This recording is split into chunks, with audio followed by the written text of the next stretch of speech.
Awami League election করতে পারবে না। আমাদের যারা ভোটার সমর্থক তারা ভোট কেন্দ্রে যাবে না, ভোট দেবে না। আর সাধারণ মানুষ ভোট দেবে, ভোট কেন্দ্রে গেলেই তো তাদেরকে যেখানে বলবে সেখানে ভোট দিতে হবে। সেখানে তাদের আবার স্বাধীনতা থাকবে কোথায়? আর না দিলে তাদের ঘর বাড়ি পোড়াবে। এটাও তো জুলুম। যে যে ভোট দিতে যাবে কি যাবে, এটা তার ইচ্ছা। যাকে ভোট দেবে সেটা তার নিজের স্বাধীনতা। সেই স্বাধীনতা যেখানে নাই, সেখানে কিসের ইলেকশন? এই ইলেকশন হবে না। যদিও আমি রিজাইন করিনি, কিন্তু ঠিক আছে, জাতির সাথে যদি প্রয়োজন হয়, ঠিক এই ইউনুসকে বাদ দিয়ে সম্পূর্ণ নিউট্রাল ক্যাটাগর একটা গভর্নমেন্ট বসাক, সব দল নির্বাচন করুক।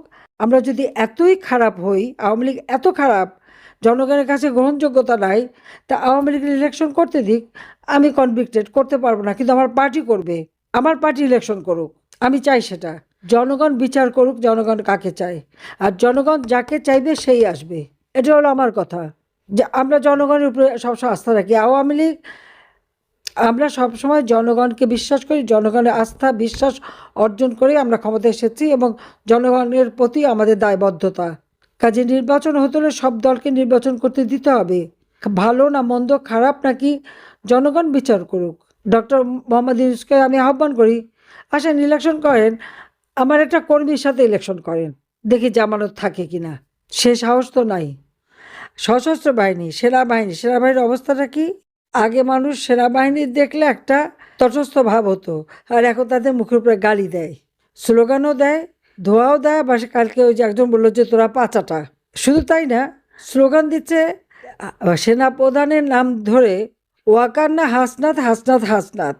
আর কত উদাহরণ আমাদের সেনাপ্রধান, যে সেটাও মেনে নিচ্ছে। ওরা ছোট বাচ্চা, কিছু বোঝে না বলে যাচ্ছে, কিন্তু ব্যাপারটা কি? দুর্বলতাটা কোথায়?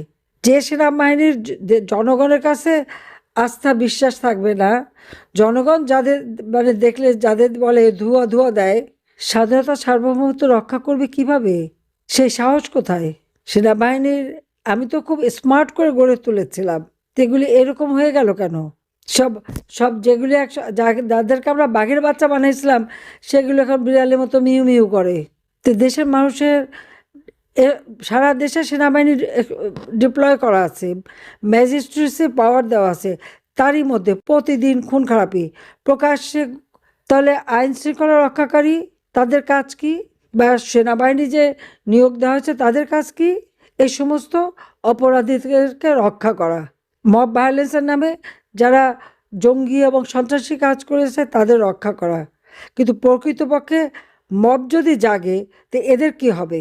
আজকে অস্ত্রের ভয় দেখিয়ে, এই ভয় দেখিয়ে এদেরকে চুপ রাখা হচ্ছে।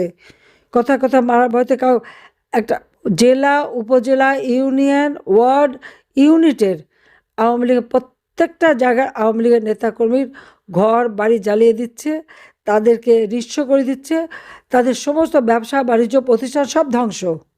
এই যে ধ্বংস করেছে, এটা কি ন্যাশনাল ইকোনমিকের প্রভাব পড়ছে না? আল্লাহ তাআলা বারবার আমাকে বাঁচায়।